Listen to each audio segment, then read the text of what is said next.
What's going on, guys? Matty G back here with you on Football with Flags. Today's video is all about the expansion for the 2031 Women's World Cup. And we'll take a look as well at the groups for the 2025 UEFA European Women's Championship.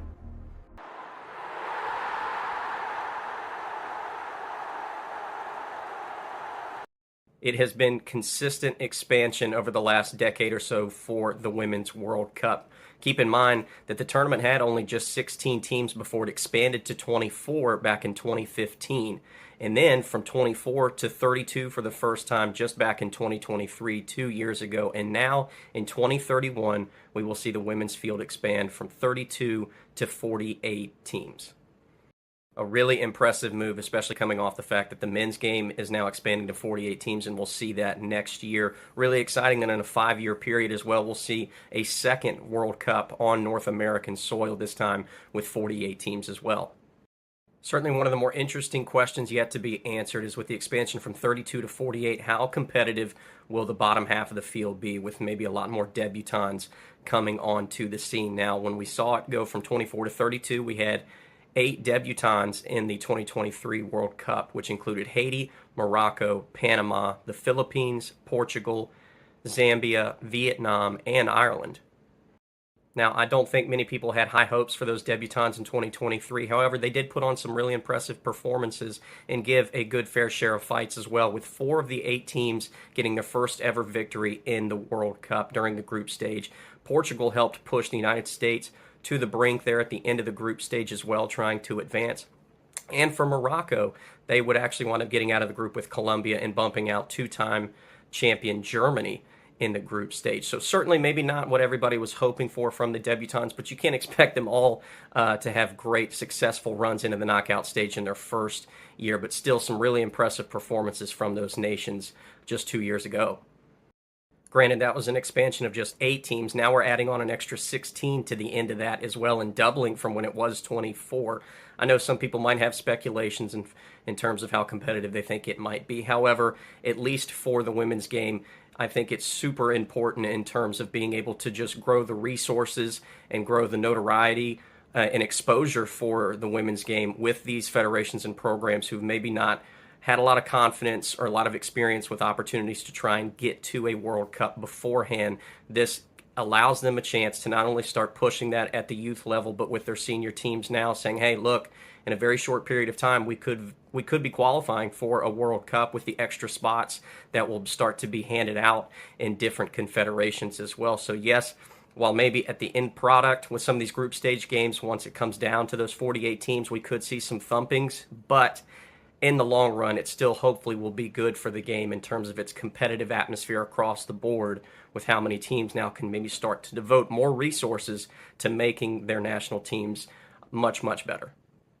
And kind of going back to that question about how competitive will it be, certainly you guys let me know down in the comments, how many debutantes do you think that we'll see in 2031 with this expanded field, along with will they follow the same guidelines with how the men are going in terms of the format for the 48 teams? Will they look to maybe tweak a few things and try something out and test it that first time in 2031? Because then, based off how that works out, maybe maybe if they like something different leading up to it, they might switch something in the 2030 World Cup for the men as well, depending on how 2026 goes, and obviously looking to the women's game ahead. But I think now that we'll have it on the equal playing field again with 48 teams on both sides, it'll be interesting to see if we'll continue with the same format that's going to be followed in 2026, or will they possibly look to tweak some things in the future with tournaments ahead.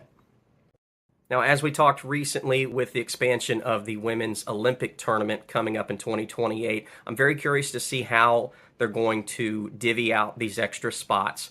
And just to take a look at the men's side, for the overall total number of spots that are automatically given to each of these confederations for 2026. For the AFC, there's 8. For Africa and CAF, it's 9. CONCACAF will have 3 spots. CONMEBOL down in South America will have 6, OFC with 1, and UEFA with 16. Now, again, there are some confederation playoff spots still around there, but that's excluding that. I'm curious to see if they'll follow the same path and look to give the same number of spots to each confederation, or depending on the women's game and how they feel, maybe there's a little bit of a different balance with some of these teams across the globe on different continents, if they'll maybe look to move that in another direction. They may have already decided on that. I just haven't seen anything yet myself. On to the Euros for 2025 and discussing these groups and just a little bit about the knockout stages as well. We won't get into predictions or anything like that today. But for those who don't know, Group A, we've got Finland, Iceland, Norway, Switzerland. For Group B, it's Belgium, Italy, Portugal, and Spain. In Group C, it's Denmark, Germany, Poland, and Sweden. And finally, for Group D, it's England, France, Netherlands, and Wales. That is a very, very difficult group there at the bottom. A little bit of information about the tournament as well. Switzerland are the hosts. It will be going on from July 2nd to the 27th. 8 different stadiums will be used to host these games. It's the 14th edition of the competition, and there will be over 700,000 tickets available for fans to enjoy. A little fun fact for you about the field. It is an identical field to 2022, with the exception of Wales and Poland are the 2 newbies coming in this time. The 2 that missed out from 2022 that won't be in the tournament this time around are Austria and Northern Ireland. This will be the 3rd edition of the tournament with 16 teams in the field, which we need to discuss the quarterfinals. A lot of the exact same teams that we saw in 2022 in the knockout stages, we saw in 2017 as well. In both of those tournaments, we've seen Netherlands, Sweden, England, France, Germany, Austria, and Spain all make it to the quarterfinals. The only difference from 2017 to 2022 was we saw Denmark make it to the quarterfinals in 2017 and Belgium in 2022. There is a chance that we could still see a good portion of those 7 teams that I just mentioned make it back to the quarterfinals. However, of course, with how the draw unfolded, there's a lot of opportunity in Group A with none of those teams that I just mentioned in that group. And then for Group D, you've got England, France, and Netherlands all in there, and somebody's got to go.